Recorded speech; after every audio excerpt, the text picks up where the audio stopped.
1 वर्ष के उपरांत गौरा एक पुष्ट सुंदर वत्स की माता बनी। वत्स अपने लाल रंग के कारण गेरू का पुतला जैसा जान पड़ता था।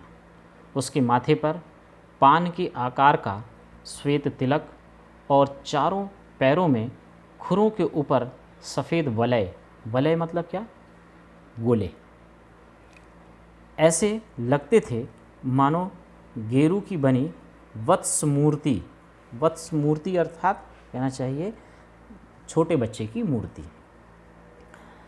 को चांदी के आभूषणों से अलंकृत कर दिया गया हो। अलंकृत करना मतलब आभूषण पहना देना। बछड़े का नाम रखा गया लाल मणि, परंतु उसे सब लाल के संबोधन से पुकारने लगे। माता पुत्र दोनों निकट रहने पर हिम राशि और जलते अंगारे का स्मरण कराते थे। हिम राशि अर्थात बर्फ़ का ढेर, ठीक है ना। हिम राशि का अर्थ होता है बर्फ़ का ढेर। अंगारे का स्मरण कराते थे। अब हमारे घर में मानो दुग्ध महोत्सव आरंभ हुआ। गौरा प्रातः सायं 12 सेर मतलब 12 लीटर के लगभग दूध देती थी। अतः लालमणि के लिए कई सेर छोड़ देने पर भी इतना अधिक शेष रहता था कि आसपास के बाल गोपाल से लेकर कुत्ते बिल्ली तक सब पर मानो दूधो नहाओं का आशीर्वाद फलित होने लगा। कुत्ते बिल्लियों ने तो एक अद्भुत दृश्य उपस्थित कर दिया था।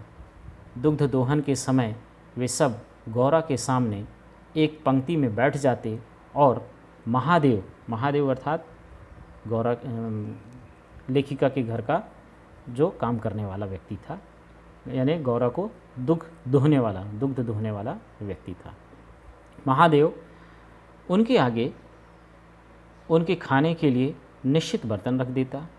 किसी विशेष आयोजन पर आमंत्रित अतिथियों के समान वे परम शिष्टता का परिचय देते हुए प्रतीक्षा करते रहते हैं। अब यहाँ देखिए लेखिका ने एक ऐसे दृश्य की बात बतलाई, यानी वो बतला रही हैं कि किस तरह से गौरा से लोग घर के सदस्यों के साथ साथ में अन्य पशु पक्षी भी कैसे जुड़ गए थे।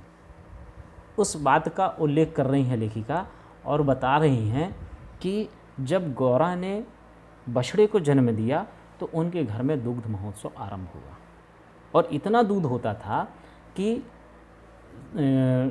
बछड़े को पिलाने के बावजूद भी कहना चाहिए इतना बच जाता था कि घर के जितने भी पशु पक्षी थे उनको भी गौरा का दूध पीने के लिए मिलता था।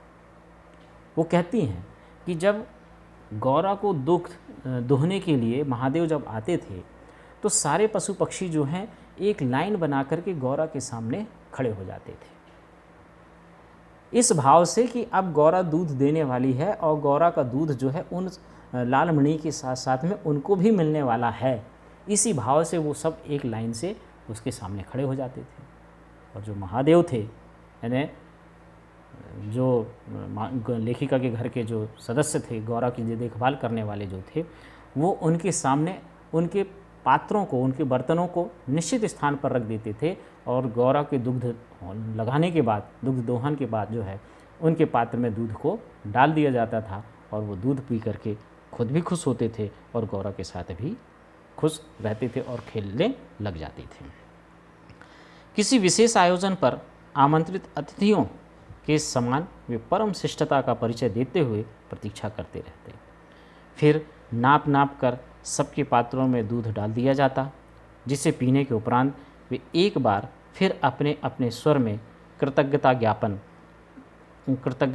ज्ञापन सा करते हुए गौरा के चारों ओर उछलने कूदने लगते। जिस दिन उनके आने में विलम्ब होता वह रम्हा रम्हा कर मानो उन्हें पुकारने लगती।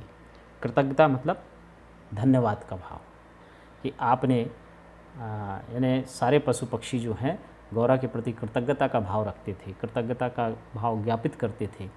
किस प्रकार का कि उसके सामने उछल कूद करके, उसके पीठ पर चढ़ करके, उसके पैरों के नीचे आकर के, यानी खेल करके जो है कृतज्ञता का भाव व्यक्त करते थे कि गौरा तुमने आज हमें दूध दिया, इसके लिए बहुत बहुत धन्यवाद। पर अब दुग्ध दोहन की समस्या कोई स्थायी समाधान चाहती थी।